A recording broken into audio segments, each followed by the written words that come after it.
Hey folks, welcome to the Jeff and Axe Horror Show. My name is Jeff. Over there's my partner Axe. How you doing, Axe? I'm great.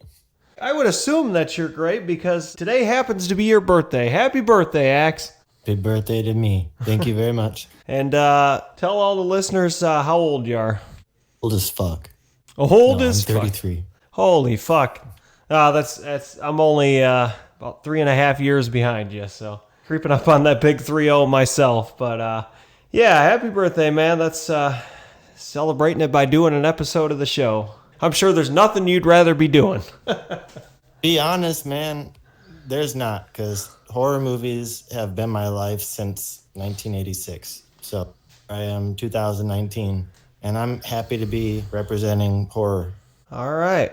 Couple of things we got to talk about here, Axe, before we get into some of the movies this week. It's been a little bit since we've recorded, so we have quite a bit to talk about, actually. And one of the things I want to talk about, Axe, and you know I've talked about this numerous times on previous episodes, so I don't want to talk about it for very long because everybody's like, man, you're just beating a dead horse. But this is not a dead horse. This is a really cool event that if you're in the Ohio area, Garrettsville, Ohio, it's Pyro de Mayo, and it is, by the time this episode is out, this is probably going to be that weekend, or at least close to it. So let the people know very quickly, Axe, Pyro de Mayo, the weekend. What weekend is it, and where can you find information about this?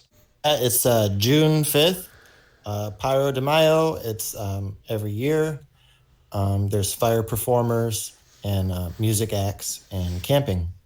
And it's the Nelson Ledges Rock Quarry. And it's Garrettsville, Ohio. It's a really cool event. And I'm going to be there with my gongs and singing bowls, my Fire Tiger Soundscapes business. We're going to be just living it up. I'm going to be on vacation celebrating. So come hang out with us if you can. Yeah, absolutely. And you said that's pyrodemayo.com. That being said, I got one more thing to talk about, Axe. Before I tell you what I was able to watch, I made my debut for Ultimate Championship Wrestling in Bay City over the weekend.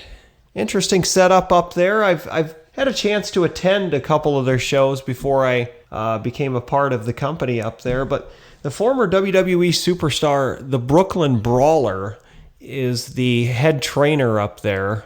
The building, they kind of call it, they've named it after him. It's kind of the Hall of Brawl. But anyways, I called the show entirely on my own. And for anybody that has ever watched professional wrestling, you know, it's extremely hard to call a show entirely on your own because you have to be kind of both the play-by-play commentator and the heel color commentator also. So, you know, much of a challenge there.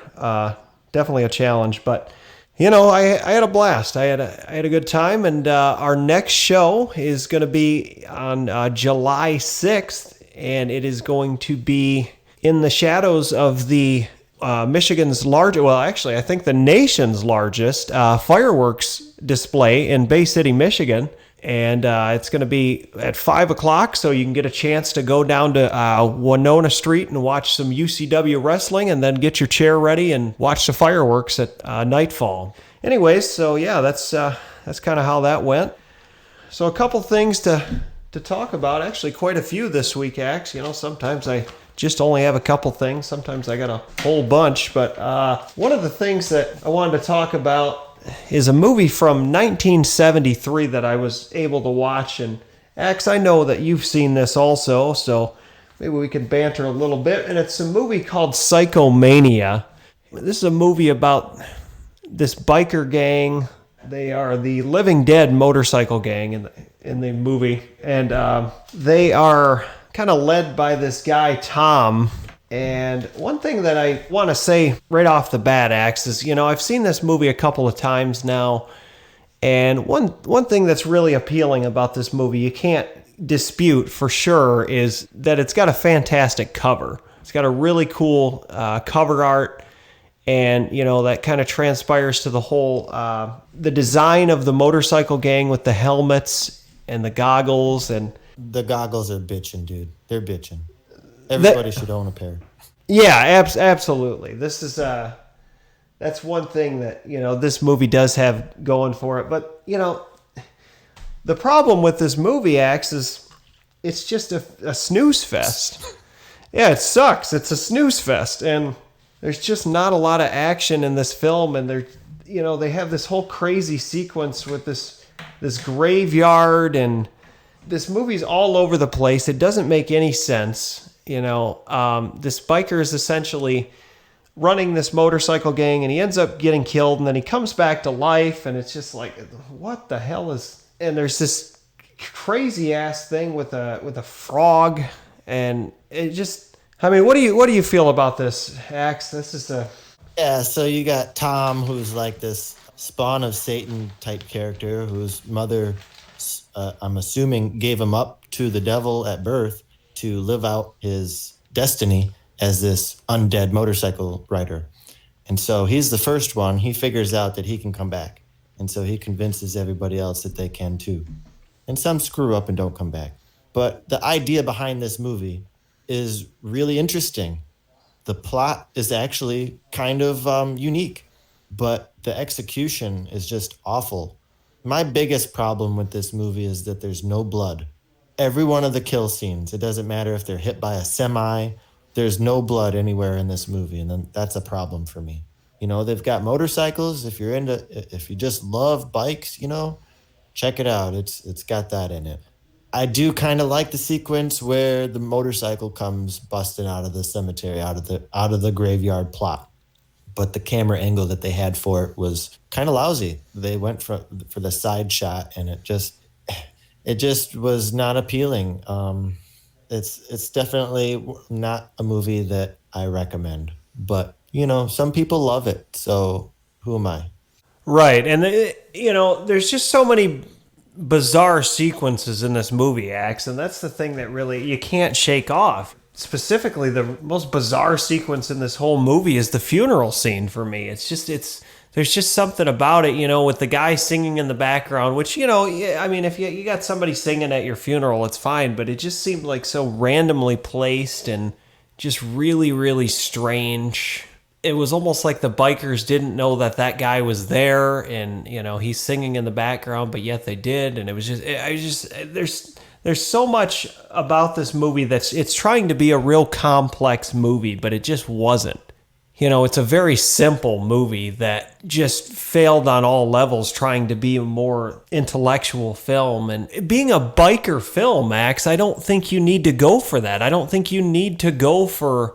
If this movie would have stayed in its lane and kind of just been about a ruthless biker gang... And like you said, the blood is a big thing in this, because I'm somebody that acts that I truly believe that not every horror film has to have blood. Yeah, sure, we're all gorehounds at heart, but this is a fucking biker film. When I think of a biker axe, I don't think of a Jesus riding, Bible thumping biker. I think of a fucking biker with a 1% patch. The fuck the world mentality. And it just, to me, This movie specifically didn't have that. Back when I was younger, I used to work at McDonald's. And this one week, we had this Christian motorcycle gang that came into town. And they were having some sort of convention or something, some big biker rally. And so you had all these Christian bikers coming into McDonald's getting food and stuff. And they were all like the typical ex-alcoholic assholes, the AA assholes. All of them were. And you tried to be nice to them. And so they had the bitchy biker, side to them, but without all of the badassery that should come with it. And that's kind of how this movie is too. Yeah, exactly. That's kind of what I got out of this. And I just feel that this movie just really, let's just say this, Axe, I'm done talking about this turd, because it's forever going to be a turd. And it's a movie that I wish I wouldn't have watched again. Both of us have seen it, numerous times, and I don't think we're going to make the mistake of watching it again. I'm not speaking for you, Axe, but I know myself I'm not going to do that. But that being said, Axe, I did, even though we spent a little too much time talking about Psychomania, but I was able to watch some other stuff. I watched something from 1988. And this is a movie that was actually, if I'm not mistaken, Axe, was based on a novel, which it's time to let the cat out of the bag. And I'll tell everybody our theme for this week is actually going to be movies based on books. And our 2 feature films that we're going to be reviewing this week are going to be Nightbreed, Clive Barker's Nightbreed, which is based on the novel Cabal, and The Servants of Twilight from Dean Koontz, which is obviously based on The Servants of Twilight. But that being said, X, this film that I watched was from 1988. It was called Slime City, and it was directed by, I believe, the author, Gregory Lamberson. And this movie, I don't want to say it was a total ripoff of The Toxic Avenger, but you could definitely see that it had, elements of The Toxic Avenger in it. You and I have talked about, we did our first episode basically completely on trauma. We've talked about how innovative and, how trauma has influenced the horror genre, especially low budget, the 80s video nasty movies of that era. And this is a real prime example. This movie kind of tells the story of this guy, Alex, that just moved into an apartment complex. And he's got this skin condition, and he starts to sweat all the time. And his girlfriend is kind of the first one to notice it. And at first it's not too bad, and then he realizes, it's getting a lot worse, and he's really perspiring. And then one day he starts kind of just like sliming up, and he's really he turns into this nasty fucking monster when he starts sweating. He's just all slimy and gross. And some of the effects in this movie, it's an extremely low budget film, but it's got that Toxic Avenger feel. It kind of reminds me of a lower budget Street Trash. Street Trash is the more, a little higher budget film. This is that'd be a good comparison that I can really compare this film to. But there is a sequel. I have not seen the sequel yet, but I am going to try to get to that at some point. So that could be on a future episode. It's called Slime City Massacre. It's obviously by the same director, Gregory Lamberson. It came out in 2017, so there's a almost 20-year gap there between the original and the sequel, so that'll be interesting to check that out. But this is a movie that nobody's familiar with, or you're not familiar with. I certainly recommend you checking it out, and that goes for anybody. This is a pretty good 80s film. The next one, Axe, is a movie from 2002, and first I gotta say this, Axe, before I start talking about this movie a little bit here, but I gotta say this, and this kind of makes me sad, but my local video store is still in business as of this recording, but after this recording, it is going to be closed forever.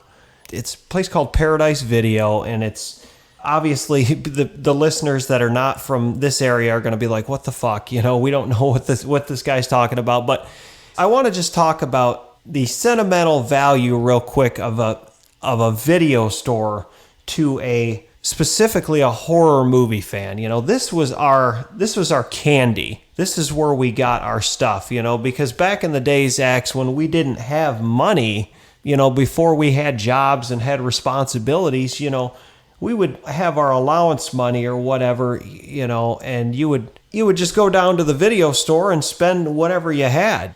And it's upsetting to me that this video store is closing, but they're closing it for the right reasons, Axe. They're not closing it because they want to get out of the business. They want to, they are, but I mean, they're closing it because they want to travel. They're closing it because they feel that this is time to.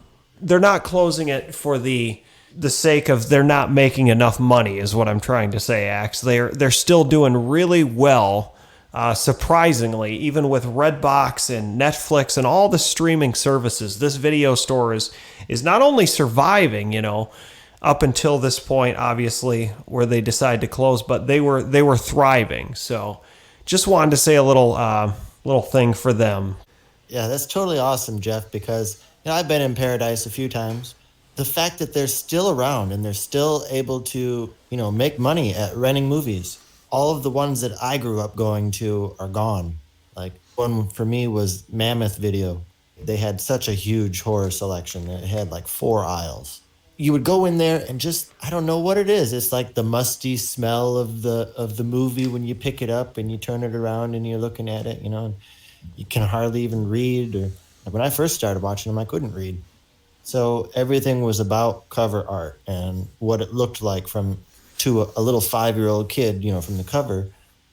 And before us have their own stories of, yeah, well, back in my day, this is what we did and this was what was cool. And this is definitely at the top of the list for our generation as the video store. And not only that, but a local video store. It's not a Blockbuster. Paradise, I don't know if they have more than one store. I think they only have one store. To me, that's like mom and pop. That's straight up everything that we loved about going to the video store and checking out the aisles, and it's all there in front of you. It's all at your fingertips, and you would see other people. Another fun thing about the whole video store experience is that you would go there, and it's like going to a concert or any other thing that you're going where it's a specific interest. You're meeting other people that like the same shit. And you're standing there in an aisle, and there might be a cute girl there standing there in an aisle looking at a horror movie, and you're thinking, man, this girl likes this shit, And you go over there and you start up a conversation, we don't get that anymore, It was one of the few things that movie geeks we could at least, meet people. But, more and more, we've isolated ourselves to our computers to where there's not as much social interaction. Yeah, I mean, I remember seeing people in the video store and thinking, what would you be doing in here looking at this stuff? Like preachers or I don't know who, and then there's also the backroom porn section, and you always keep your eye out on the door for that with who comes in and who comes out, because, people watching and yeah, you can't forget that. But one thing I didn't mean to cut you off, Axe, but one thing I wanted to say, is it's just obviously the memories it brings back and everything. And one thing I did want to bring up is even though you brought up, the mom and pop aspects of it, which is absolutely my favorite, but even places like Blockbuster, because as of right now, there's only one Blockbuster in the whole United States, and it's in some town in Oregon. And that is the only Blockbuster that's left. And it's sad, man. It really is, even a chain like that. But, you still have family videos that are around. But other than that, the video store is kind of a non-existent thing now. And it's a shame. But anyways, I'll get back to the movie there. And it's really nice to kind of look back on those memories and everything. But one of the movies that I used to always rent in the video store at Paradise there was a movie from 2002. It's a Canadian film. It's called Spliced. It's also known as The Wisher. And this had a really cool cover, Axe. And this was, as we were just talking about, sometimes it was the covers that really brought you in, And it's funny, I just watched this again. After watching this again, I don't remember what I like so much about it other than the cover, because it's really not that great of a movie.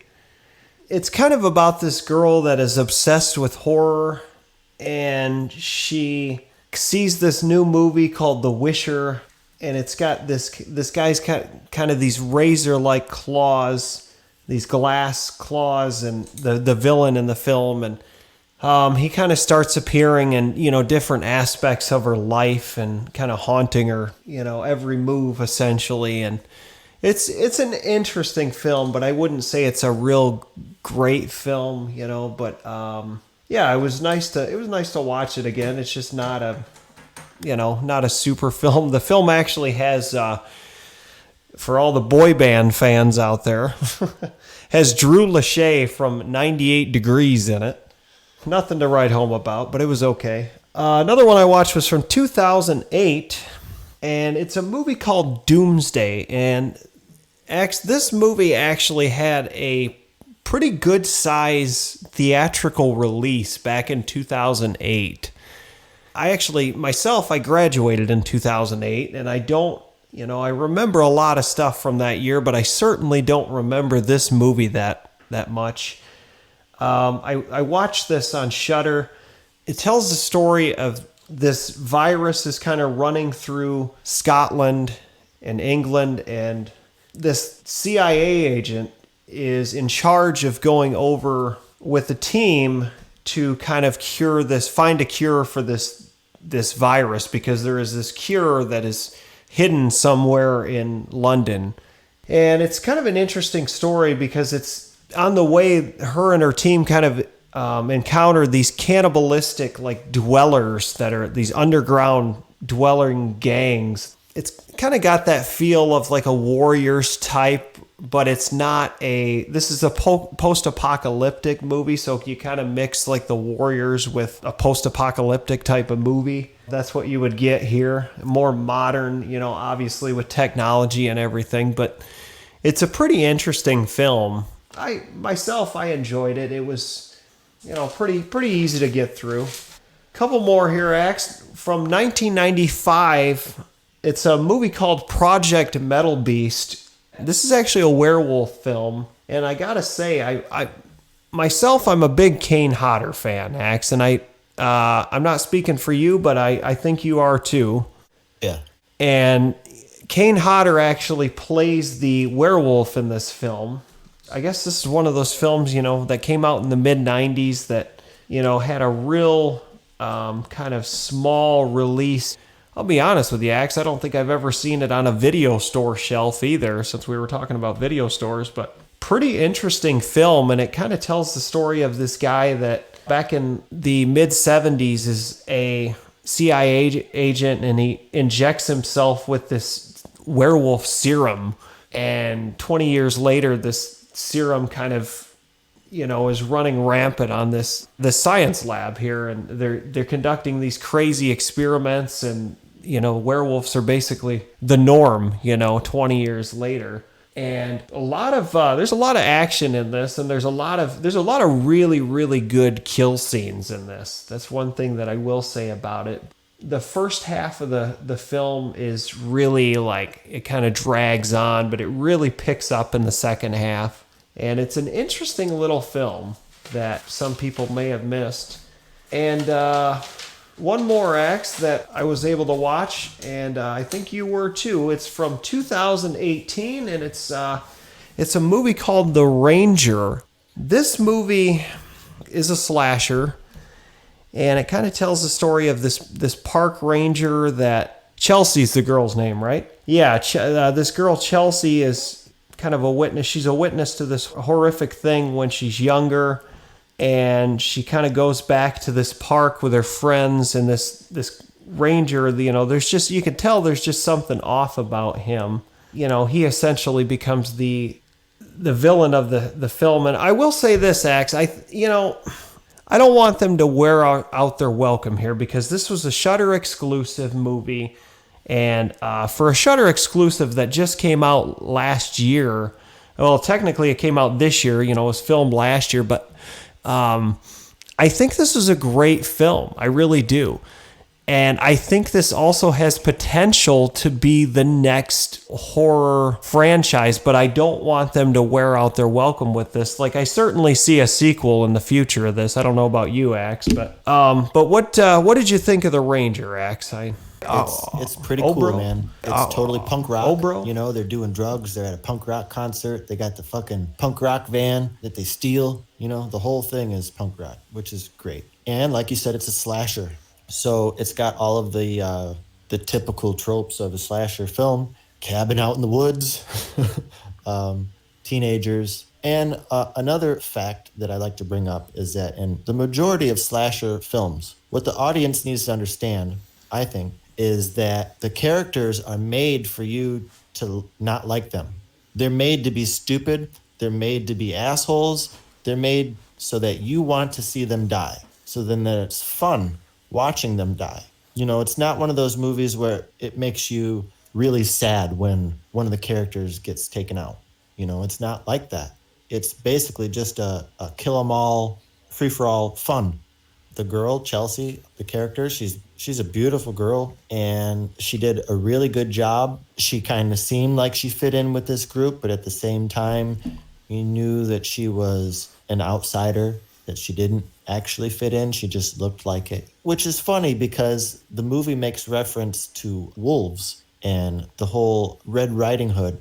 You look like grandma, but you got big eyes and you got big teeth and you got, all this shit. She's kind of, she looks like this punk rock chick that hangs out with these guys and does this shit. But underneath it all, she's something else. And that's basically what this movie is about. The guy that played the ranger, he was really creepy, really menacing. I don't know if it's the camera angles or what, but they made him feel really large. You're watching his character, you feel like weak and powerless. He's just a very large, powerful guy in this movie. Some pretty cool kill scenes and some gore and all of the other things that you want in a slasher film. It's pretty all right, man. I liked it. Yeah, I did too, X. I think it was pretty well done, and this was done by a female director. Jen Wexler was her name, and I don't know what other stuff she's done, but I would definitely like to check it out because this was a pretty interesting film. And another thing I want to say, because you brought up the whole thing about the punk backdrop and of this, is this movie did have a really good soundtrack also. It had some really good background music and just very ambient when it needed to be, and just a very simple yet effective slasher. Definitely a fun movie, and something I would probably recommend. Especially to fans of slashers and stuff.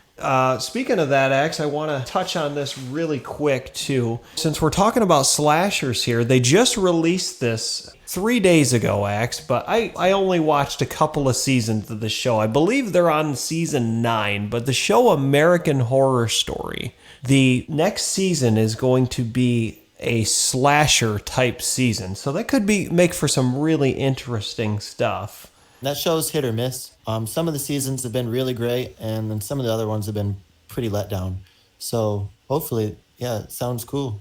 I completely agree with you, Ax. Myself, I enjoyed the Freak Show season. I think that was my personal favorite.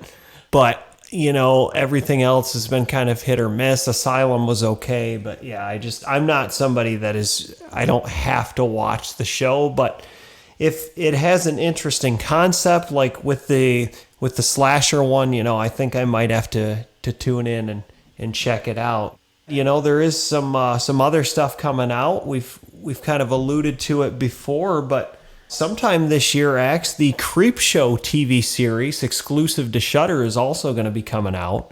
So that's going to be pretty exciting. I'm looking forward to seeing how that plays out. They better not fuck it up. It's kind of sacrilege to say this, even bring it up in the same sentence, but I don't want it to be anything like Creepshow 3, Ax. It better fucking not be. Because Creepshow 3 Creepshow 3 is not even part of the Creepshow franchise. I don't care what anybody says.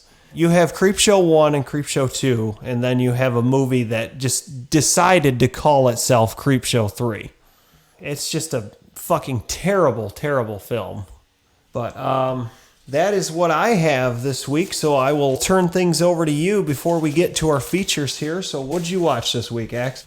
I had a pretty busy week, but I was flipping through the channels. I had some family over. We were having sort of a game night, and Night of the Living Dead was on. My nephew and his girlfriend were over, and, they're young kids, they're 20. And never seen any of the Dead movies, and they're like, what is this ancient fucking piece of shit, It's black and white. And I'm like, no, you got to see this. This is historic, classic. This is where it all began. So I made them watch it. They're not horror fans, but I made them. So Night of the Living Dead, it is old. It can be hard for some people to watch older movies. They have a different feel to them altogether. The black and white, you either love it or you hate it. Kids today hate it for the most part. But me personally, I happen to love silent movies. I love Nosferatu and The Vampire and, Hunchback and all the Lon Chaneys. I happen to think that black and white, when it's done right, is more gothic. It gives it more of a surrealistic experience. Night of the Living Dead for me has that. It is gothic and it is surreal. And it's got tremendous acting. It's maybe one of the first movies to ever have a leading black role, at least in a horror movie. There's probably others, but at least in a horror movie, Night of the Living Dead was crossing the racial barrier that was blowing up at the time in 1968. Really racially fueled movie. And George Romero, in his plot, and the way that he wrote it, it's a social experiment, It's about how do people react in a situation like this? And how do the social structures break down when chaos breaks out? And the nitty gritty part of people's character comes out. The little quivering woman in the beginning is somebody totally different by the end. And the person that you think is the strong one that's going to make it doesn't. People joke about the zombie apocalypse, people with their cell phones and walking around brain dead, basically, living on life support with Wi-Fi. That's what horror does. It reflects. It's a mirror back to society of this is where we're at. This is what we're afraid of. This is what's in our subconscious. Night of the Living Dead the soundtrack is good. Everything about the movie is good. But, to maybe a younger person, it's hard to watch because it's dated. But whatever. I'll talk about George Romero till the day I die. Yeah, that's all I got, man. We both love George Romero, and Night of the Living Dead is such a trend-setting film. Another thing, Axe, about Night of the Living Dead, is because there's been obviously all the Dead movies, the sequels, and everything else, and plus there's been different versions of this. And you personally, you enjoy Tom Savini's version of this. I'd probably put the remake at number 2 on my Dead list. I like Day of the Dead the most, and then I'd probably put the remake of Night of the Living Dead in the number 2 spot, and then probably Dawn is 3. But yeah, that's my opinion. This movie has also been colored restored also. There's also color versions of the original. And that's another thing that people don't like about this film, specifically younger audiences, I think, is a lot of them don't really respect the whole black and white aspect like you and I do, but when you watch it in color, it's a different story. And there's other movies from that, that are older, that you can, obviously the color restore has kind of changed the movie a little bit. And speaking of that, I actually not too long ago watched a colored restored version of the original Carnival of Souls. And it's just, when you watch it in color, Axe, it's just a different movie. It's really strange. And I'm going to be honest, I didn't enjoy it as much as I did watching the black and white version. It just looks better in black and white. Like I said, it's more gothic. It's more surreal. I did totally forget about the newer colored versions of these films.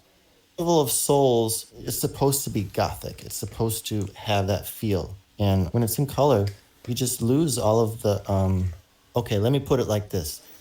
If you've ever seen the show Tales from the Dark Side, the intro to the show, there's the bright side, and then there's the other side. And it turns into black and white, and it's the dark side, To me, that's kind of how these movies were. They feel like they're on the dark side. They feel surreal. There's a little disconnect there. I think the black and white brings some disconnect to where it doesn't feel like it's right there in your living room.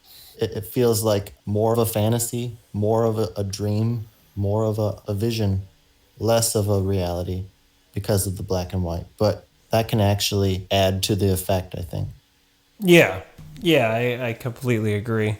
But, that being said, Axe, Carnival of Souls and Night of the Living Dead, 2 classic horror films, regardless if you watch them in color or black and white. And as far as the remakes, the Tom Savini remake it's a pretty good film, and I won't even talk about the Carnival of Souls remake because it's fucking awful. And some people probably aren't even aware that the Carnival of Souls has a remake, but it does. So, but that being said, X, it's a pretty good film to watch, and every time it's on, I gotta check it out too. And Night of the Living Dead, it's such a classic film, and it's part of the Criterion collection, and as well it should be, because it's such a landmark film. Coming to get you, Barbara.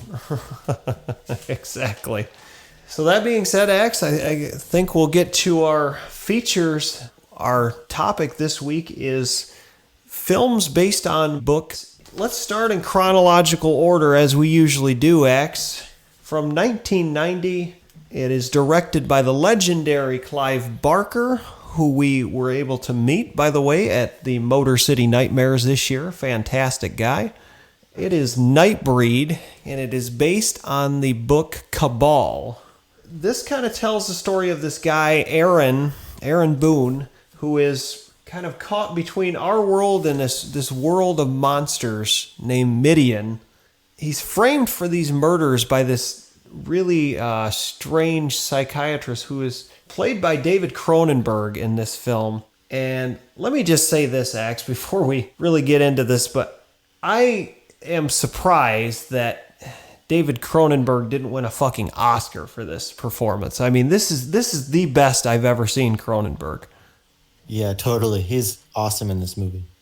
Just a complete asshole in this movie, and the monster is just really, the mask that Cronenberg is wearing is just awesome. You know, it's just really cool, and with the whole thing with the eye holes and everything, and it's just, you just don't know who's under there, you know, and then until you actually find out, you know, and it's just really, it's exciting, you know. But there's just so much going on in this film, and this film is so visual. And as far as the novel goes, if I'm comparing apples to oranges here, Axe, I gotta be honest, coming in, I never was a fan of the novel. I never was. But watching the film again, I think I like the film a little more than I like the novel. There's definitely a lot of similarities, but there are some differences too. And what do you think, X? I think a whole lot. Clive Barker is by far my all-time favorite horror person. You know, author, director. He's put his stamp on the world of horror. And I agree with you. Cabal was not my favorite novel of his either. It definitely had some good passages in it. I happen to recall the sex scene in the book is pretty hot. I was in high school back when I read it, and I remember sitting there in class reading that part and just thinking, oh man, if any of these people that I'm sitting next to knew what I was reading. But the movie, Nightbreed, I can go on and on and on about it. I know it's not your favorite. It's actually one of my favorites, though. Danny Elfman does a great score, as always. He's never made a bad score. But you got him on there. And then with Clive Barker, in my opinion, his movies that he wrote and directed, I think are better than the novels. And I think only I can say that about him because he wrote the novels and then he went and he made the movies himself. You can't say the same about Stephen King because some of the ones he did, you know, his version of The Shining is not better than Stanley Kubrick's. I don't care. But, you know, some people are all about it's got to be identical to the book. And these movies that we're talking about tonight, they're not identical to the book. But the thing I like maybe the most about Nightbreed is the porcupine woman.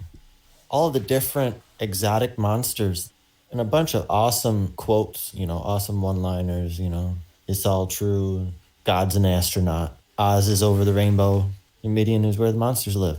And in this movie, under the cemetery, you had this whole labyrinth filled with these Nightbreed creatures, and every one of them is unique and exotic and has its own backstory.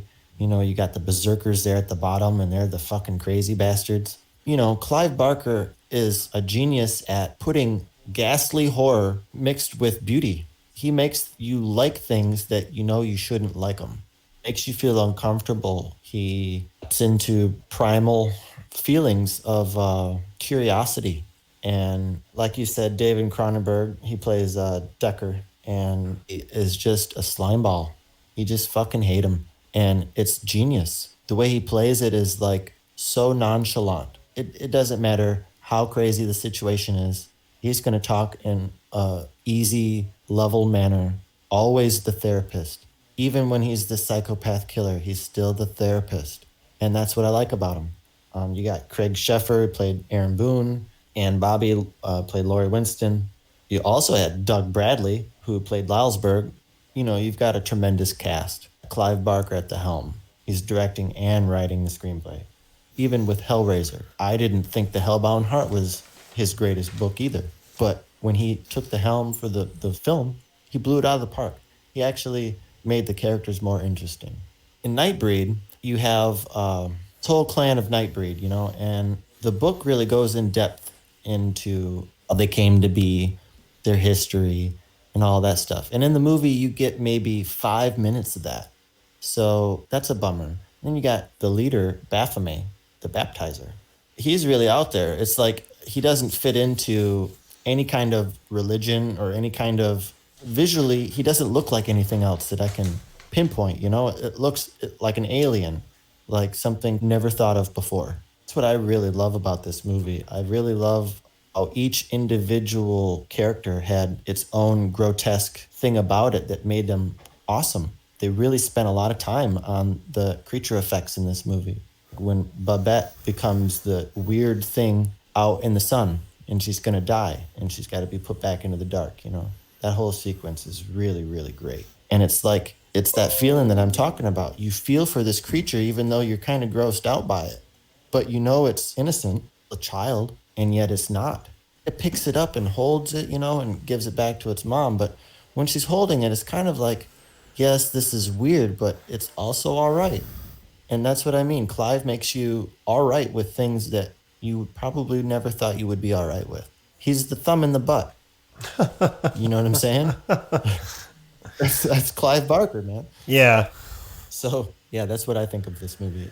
It's one of my favorites. I think visually it's so stunning. I still have dreams of that porcupine woman running through the cemetery. It's got some awesome images. But, you know, everybody has their own take on it. I enjoyed it more watching it back than I thought I would. Now, you know, do I consider this a home run movie? No, I don't. Do I consider this Clive Barker's best work? No, I don't. But the problem I have with this movie, Axe, is I think that some of the special effects and everything are so stunning, and that you get caught up in those, and you kind of it almost takes away from the story, in my opinion, in some aspects. I think that, you know, towards the end of this film, it kind of becomes like an action film almost, you know, when they're storming the graveyard and everything is all hell is breaking loose and everything. And you know, there's some good sequences and stuff, but it's just really, it was too actiony for me, and it always has been. So I will say this: I kind of enjoyed the first half of the film more than I even enjoyed the second half. But the problem I have mostly with this film, Max, and you kind of brought this up with the book, is one thing I do like about the book is the you know, how each character kind of has their own backstory, and I know you have to, you know, condense it into a 2-hour movie. And this, you know, Nightbreed itself is a longer movie. You know, this is 2 hours and 5 minutes long, so it's a long movie. So Clive was able to throw a lot of stuff into this, but he still had to leave out a lot of things too, you know. And one of the things from Cabal was the character development, and that's the issue. That's really the biggest issue I have. And people that criticize this film, you know, Axe, I think that's the biggest issue that I've heard about this film is the character development, you know, or the lack thereof, I should say. You know, because there's just so many great characters in this, and you want to know how they got there. You want to know what they're doing there, you know, not just this underworld, you know, between ours and the next. But it's, like I said, I enjoyed it a lot more than I have in the past. You know, I have stronger feelings towards our other feature film this week, and you have obviously stronger feelings towards this film. But that being said, Axe, this is a pretty good film, and definitely one that you certainly said that we should review, and I completely agreed. So I'm gonna hand things over to you for the ratings. How many blood drops are you giving Nightbreed, Axe? I kind of got to go at this a little bit differently.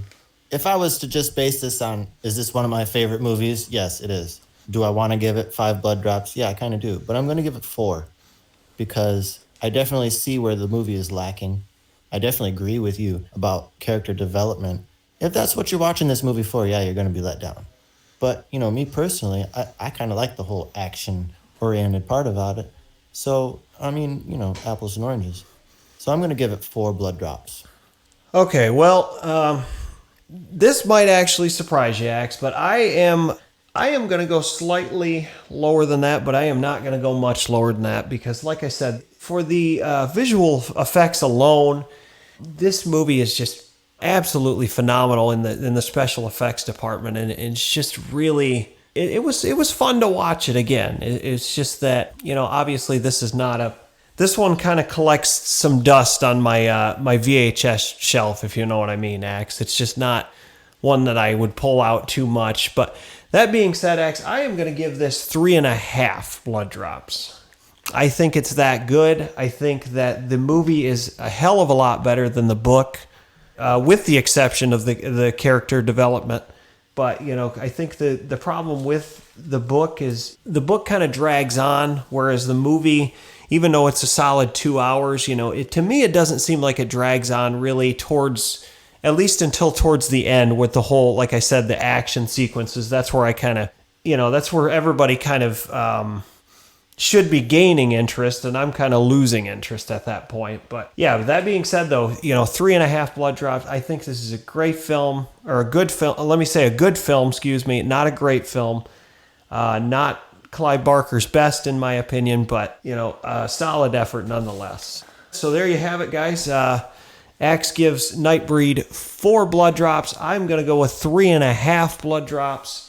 Our next film, Axe, is a film from 1991, directed by Jeffrey Obrow. I hope I'm pronouncing that right. If I'm not, I'm sorry. Obrow. Anyways, it's based on the Dean Koontz novel, The Servants of Twilight. It is the movie The Servants of Twilight. One thing I want to say right before we get into this, Axe, is that this movie was certainly a made-for-TV movie. This movie kind of has the feel of a Stephen King type of made-for-TV movie. I just don't think it's as good as a Stephen King type of movie, at least most of his works. So this movie kind of focuses on this lady, Christine Scavello, and her son, Joey Scavello, and they are pursued by this cult, this cult called the Servants of Twilight, and they are led by this lady whose real name is Grace, and she plays Grace Spivey in the movie. She believes that her and this cult believe that Christine's son Joey is the Antichrist, and that's why they're pursuing them and trying to kill him, essentially. This crazy cult. So this, right off the bat, kind of, she makes her appearance. They have this really weird scene where they're in like a parking garage, and she kind of calls this kid out, right in front of the kid's mom, and just a crazy fucking lady, Axe.